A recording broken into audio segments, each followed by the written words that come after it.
Gwapo, hot, at may kakaibang karisma. Sino kaya ang mga pinaka-sexing male celebrities ngayong 2025? Siguradong matutunaw ka sa listahang to. Welcome back sa Celebrity Time. Ngayong episode, countdown naman tayo sa mga male celebrities na hindi lang gwapo, kundi may killer looks at sex appeal na hinahangaan ng fans. Disclaimer, ang listahan na ito ay base sa public image, social media presence, at recognition ng mga celebrities ngayong 2025. Number 10. Gerald Anderson. Veteran heartthrob na hindi kumukupas ang hotness.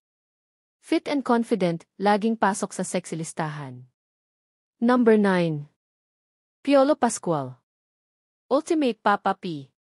Kahit nasa 40s na, timeless ang appeal. Prove na age is just a number.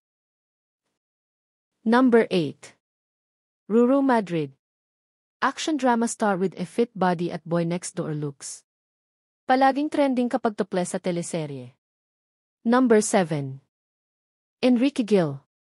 Sweetheart ng Lizken fans, pero may hidden sexy side, lalo na sa mga dance performances at projects niya. Number 6. Joshua Garcia. TikTok heartthrob. Kahit simpleng posts, milyon ang views. Gwapo at may charm na masasabi mong sexy. Number 5. Paolo Avellino. Mysterious at brooding look, lalo na sa mga mature roles niya. Isa sa pinaka-hot na aktor ng henerasyong ito. Number 4. Dingdong Dantes. King of Kapuso primetime na fit at masculine. Idol ng maraming kalalakihan at crush ng mga kababaihan. Number 3. Daniel Padilla. Ang teen king turned mature leading man. May swag, may charm, at may sexy rockstar aura. Number 2. Coco Martin. Action superstar na never nawawala sa spotlight. Tough, rugged, at may appeal sa masa at elites. Number 1. Alden Richards. Pambansang bae.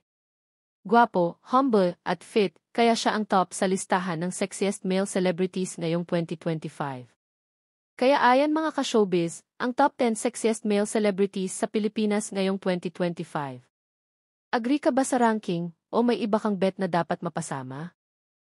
I-comment na ang iyong top 1, at huwag kalimutang i-like, share, at subscribe para updated ka sa susunod nating top 10 countdowns.